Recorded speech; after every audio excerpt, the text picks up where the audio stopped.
Taste the Daily. சொத்து வரி உயர்வு என்ற பெயரில் தமிழக மக்களின் பாக்கெட்டுகளில் இருந்து பணத்தை பிடுங்கும் பொம்மை முதல்வர் ஸ்டாலினின் கொடுங்கோல் திமுக அரசுக்கு அதிமுக பொதுச் செயலாளர் எடப்பாடி கே பழனிசாமி கடும் கண்டனத்தை தெரிவித்துள்ளார்.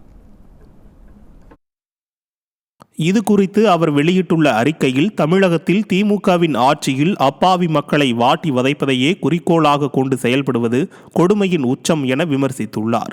கடந்த 27/9/2024 அன்று சென்னை மாநகராட்சியில் நிறைவேற்றப்பட்ட ஒரு சில தீர்மானங்கள் சென்னை மக்களின் பாக்கெட்டுகளில் இருந்து நேரடியாக பணத்தை பிடுங்கும் வகையில் அமைந்துள்ளது மிகவும் கண்டனத்திற்குரியது என அதிமுக பொதுச் செயலாளர் எடப்பாடி கே பழனிசாமி கண்டித்துள்ளார்.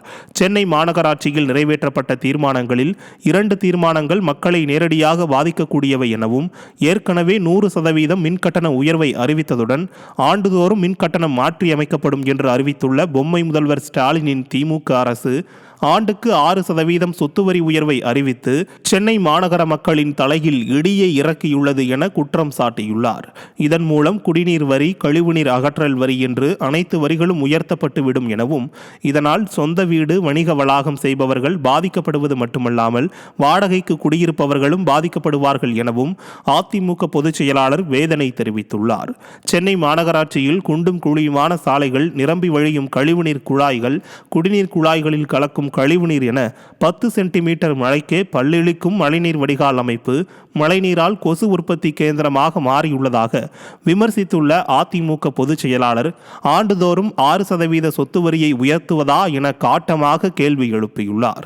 வியாபார நோக்கத்தில் மயானத்தை தனியார்மயமாக்கல் என்பதை அதிமுக கடுமையாக எதிர்க்கும் என்று தெரிவித்த அவர், தமிழகத்தில் கொரோனா பெருந்தொற்று போன்ற காலகட்டங்களில் தினசரி தூய்மை பணிகளை மேற்கொண்ட சுமார் 15 ஆண்டுகளுக்கு மேல் பணிபுரிந்து வரும் தூய்மை பணியாளர்களின் பணி பாதுகாப்பை நிர்வாக திறனற்ற ஸ்டாலினின் அரசு உறுதி செய்திட வேண்டும் என்றும் வலியுறுத்தியுள்ளார்.